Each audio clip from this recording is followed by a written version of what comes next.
கண்மணி அன்போட காதலன் நான் நான் எழுதும் லெட்டர் மடல் இல்ல கடுதாசி வச்சுக்கலாமா? ஆனா கடிதமே இருக்கட்டும். படி.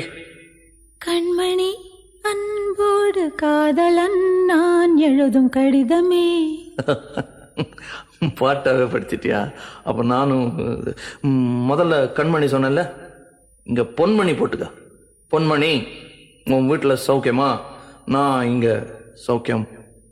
பொன்மணி, உன் வீட்டில் சௌக்கியமா? நான் இங்கு சௌக்கியமே. உன்னை நினைச்சு பார்க்கும்போது கவிதை மனசுல அருவி மாதிரி கொட்டுது. ஆனா அதை எழுதணும்னு உக்காந்தா அந்த எழுத்து தான் வார்த்தை. உன்னை எண்ணி பார்க்கையில் கவிதை கொட்டுது, அதான் அதை எழுத நினைக்கையில் வார்த்தை முட்டுது. அதேதான் பிரமாதம். கவிதை கவிதை படி. கண்மணி அன்போடு காதலன் நான் எழுதும் கடிதமே. பொன்மணி, உன் வீட்டில் சௌக்கியமா? நான் இங்கு சௌக்கியமே.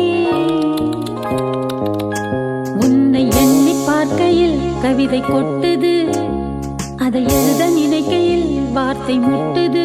ஓஹோ, கண்மணி அன்போடு காதலன் நான் எழுதும் கடிதமே. பொன்மணி, உன் வீட்டில் சௌக்கியமா? நான் இங்கு சௌக்கியமே.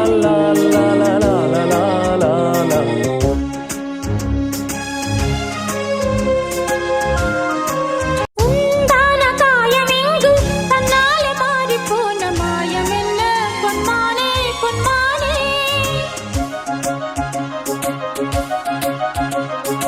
என்ன காயமான போதும் என் மேனி தாங்கிக் கொள்ளும், உந்தன் மேனி தாங்காது செந்தேனே. எந்தன் காதல் என்னவென்று சொல்லாமல் ஏங்க ஏங்க அழுகை வந்தது.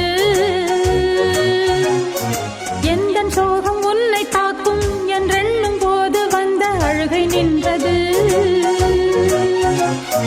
மனிதர் உணர்ந்து கொள்ள இது மனித காதல் அல்ல, அதையும் தாண்டி புனிதமானது. அபிராமியே, தாலாட்டும் சாமியே, நான் தானே தெரியுமா? சிவகாமியே, சிவனில் நீயும் பாதியே, அதுவும் உனக்கு புரியுமா? சுபலாலி லாலியே லாலி லாலியே, அபிராமி லாலியே லாலி லாலியே, அபிராமியே, தாலாட்டும் சாமியே, நான் தானே தெரியுமா? உனக்கு புரியுமா?